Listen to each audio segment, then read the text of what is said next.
We are continuing in Clinton County for a great show. It is flying by on a Friday morning. Back the Blue tour stop number 7.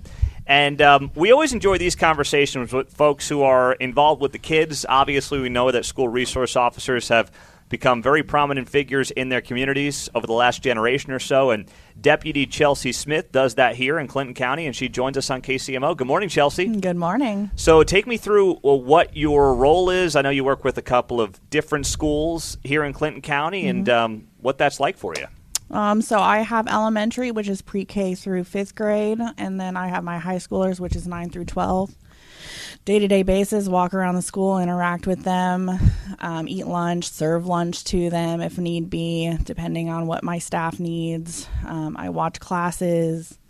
I do just about everything. So what's it like? You're dealing with, obviously, elementary, then you've got a gap since the middle school's not here, and then you've got, of course, the high schoolers. So you're dealing with elementary and high schoolers. Those are two very different sets of kids, right? Yes, they are. So what's the differences, I guess, the best way to put it, what their needs are? So like what I told you earlier, my elementary kids are actually the sweetest. They aren't, I don't have to deal with them a whole lot. Disciplinary wise, my high schoolers, I have them driving. I have them, running a mug just because they're teenagers. Yeah, they're teenagers. Yeah, and it's a completely different zone up there just in general. So you're wearing like two different hats, basically. Yeah. You got to literally change who you are, I feel like, if you're in the high school or the elementary school. Right, yeah. Correct? Correct. So what is it like then trying to build that relationship, just between law enforcement and especially the teenagers, given, what they see on social media, what they don't know about cops, what they should know? How do you try to bridge that gap? So it's really kind of surprising. My high schoolers tell on themselves a lot. Really? Yes. So they'll come to me if they are like, how do I look up this ticket that I got? Well, what did you do? Yeah. Well, you see, I was speeding. Why? Yeah. I don't know. Can I just pay it online? Yes. Let's go to the website and give me your debit card and we'll pay it so your parents don't know about it, I guess. So you teach them how to pay tickets. Yes. Okay. Really wow. do. Well, hey, that's real life lessons. Someone's Right. got to do it, right? Yep. So, but then here's the problem. Then they want to ask who pulled them over, and, you probably know who the cops are who's pulling them over. I do. Well, most of the time I do. I get the active 911s, and I'm like, what did you do? Yeah, come on. What are you or doing? I see them outside in the parking lot. I'm like, a Gower officer got you, didn't Yes. they? Yes. Why were you speeding? Yes. So how about you? Trevor Ballard is also here, major with the department. How does the school resource officer and this role impact what you guys are doing at the county level? Well, once again, this is a very important role for us because it's a direct interaction on a daily basis with members of the community that's not necessarily law enforcement based most of the time, meaning Deputy Smith is not arresting students on a daily basis. She's not going out and stopping cars and doing the typical things that you would think of that a law enforcement professional would be doing out there.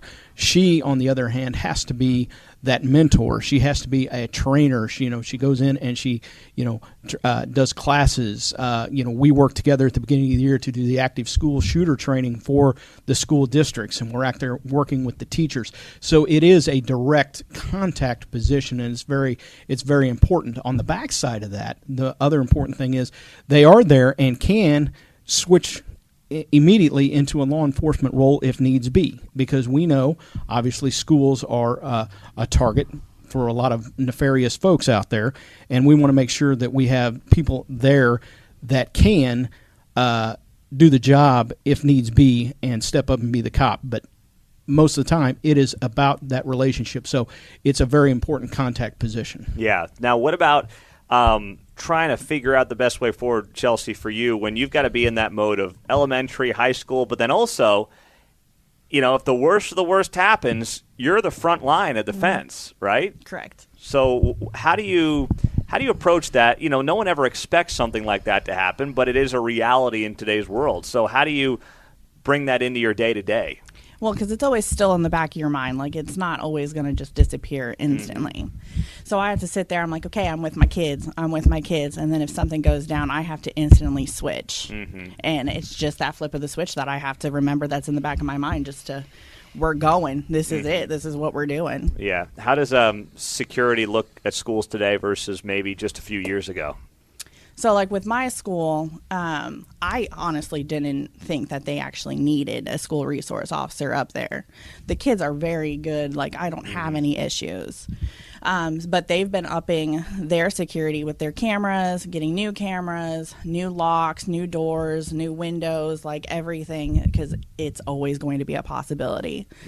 And then looking back at other schools that are, also upgrading, but you didn't think that they would have a shooting, and then all of a sudden they did. Yeah. And, like, it's just... I mean, it's it's come a long way. It's an age-old line, God forbid anywhere it happens, it's like, I can't believe it happened here, right? How many times do you hear that line? So, and I think it's one of those things that gives parents a lot of ease as well, whether it's having you and just having the security that exists. How important is your role, and how much do you interact with parents? I interact with parents on a daily. I mean, we have the drop-offs for the elementary school students, so I go out there too, and I hang out with the parents and talk with them. We have a lot of activities that we do, so they have PTO nights. I sometimes go out there and do that. I go out to football games, hang out with the kids there, talk with parents, and talk with the littler kids, and do that. So, and then obviously if somebody gets in trouble, I talk with them too, talk with parents, saying, hey, we need to come up with a plan to change our behaviors at home, because that's where it all starts is at home. Yeah. Well, that's the problem too. I mean, how much of it is you're not the parents, and oftentimes the parents are the ones. It's not always their fault. It's not always due to, whatever they're doing or not doing, but there is, I think, a correlation, fair to say, between parenting and the child. Right. I mean, I have that hat too. I have the hat of a parent at the school sometimes. It's just one of the things that I have to do, and that's what I do. Yeah. So what about you, Trevor, as you guys continue to grow, and, you may be adding to this role at some point down the road? What does it look like when it comes to telling parents that their kids are safe in their schools? You've got the right person for the job, and, as you guys need to, you may have to expand that role as well. Yeah, we're looking to expand it. We've been in talks with other schools within the county. And again, it comes down to resource issues. It comes down to money. It comes down to budgets. But what's very nice is most of the schools in this county are really open to the idea and exploring those possibilities, because they do understand that school safety is paramount, that it is very important, and having these people and having these deputies and or officers in the school as part of that protection is certainly very, very valuable. So we've got good discussions going, and we would hope at some point in time that every school within the borders of Clinton County would have a resource officer and or a resource deputy there working at the school on a daily basis. Yeah, and we'll look forward to that day coming, hopefully sooner rather than later. Chelsea Smith, School Resource Deputy on KCMO. Thank you, Chelsea. Appreciate the time. Thank you.